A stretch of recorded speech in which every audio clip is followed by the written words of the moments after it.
যে 71 সালে ওনারা যা করেছিলেন ওইটাও ঠিক আছে, যুদ্ধটাও ঠিক আছে, আর পাকিস্তানের পক্ষে থাকাটা সেটাও ভুল না। উনি এই কথার মধ্য দিয়ে আসলে মুক্তিযুদ্ধের ন্যায্যতা নিয়ে প্রশ্ন করতেছেন, যে এই যুদ্ধের জন্য লক্ষ লক্ষ মানুষ রক্ত দিয়েছে, মা বোনরা সম্ভ্রম দিয়ে দিয়েছে, 1 কোটি লোক তো ইন্ডিয়া গেছে, আর দেশের ভেতরেও কয়েক কোটি লোক এক জেলা থেকে আরেক জেলায়, এক আত্মীয়ের বাড়ি থেকে আরেক আত্মীয় তার ডিসপ্লেসড হয়েছে পুরো সময়টাতে। উনি আমাদের মুক্তিযুদ্ধের ন্যায্যতা নিয়ে প্রশ্ন করছেন। তো রাষ্ট্র, তারা তো এখনকার যে আলাপ আলোচনা সারি ওনারা তার শরিক হয়ে গেছে পরিস্থিতিগত কারণে। তবে যারা এই রাষ্ট্রটা আমাদের মহান মুক্তিযুদ্ধের ন্যায্যতা স্বীকার করেন না,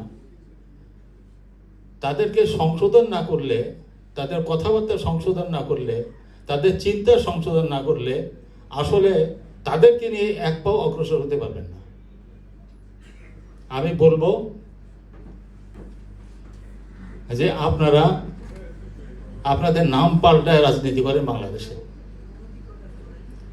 বৈষম্য বিরোধী ছাত্র সমাজ তার ইনক্লুসিভ পলিটিক্সের কথা বলছে। ইনক্লুসিভ পলিটিক্স তো ভালো, সবাইকে নিয়ে পলিটিক্সটা হবে।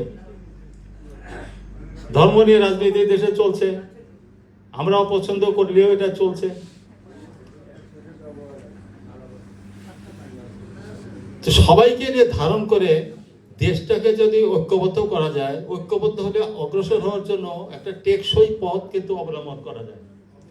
কিন্তু সেটা জামায়াত এখন যেখানে আছে সেখানে প্রত্যেকটা পদেই সে কিন্তু বাধা সৃষ্টি করবে, অন্তরা সৃষ্টি করবে।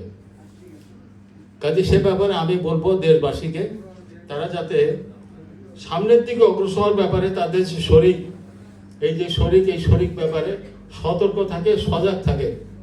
এবং সজাগ না থাকলে যা মনে হচ্ছে যে একাবে না গিয়ে পিছিয়েও যেতে পারে।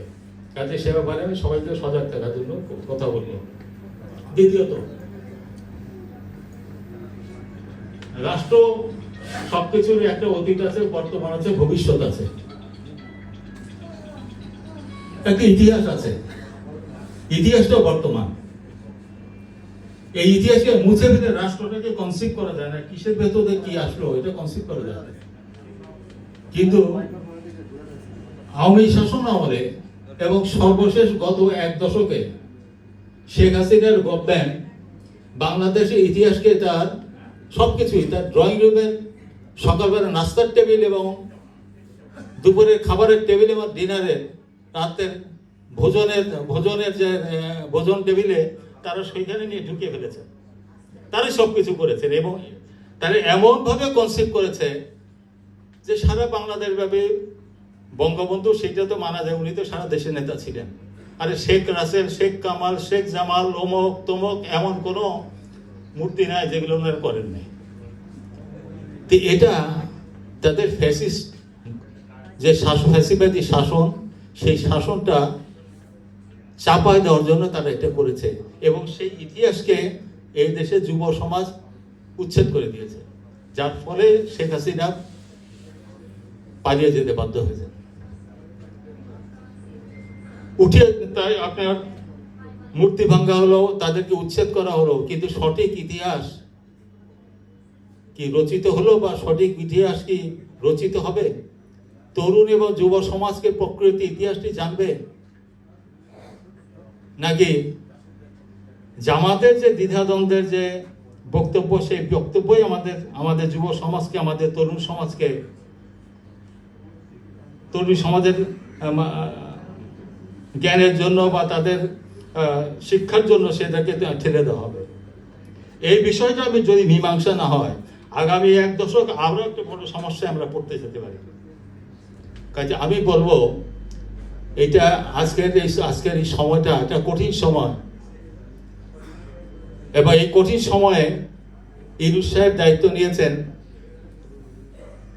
আসলে ইউনূস সাহেবের কাজ না, এটা রাজনৈতিকভাবে মীমাংসা করতে হবে এবং ইতিহাসের ঐতিহাসিক সত্য, ইতিহাসে যার যে ভূমিকা সেটা মেনে নিতে হবে।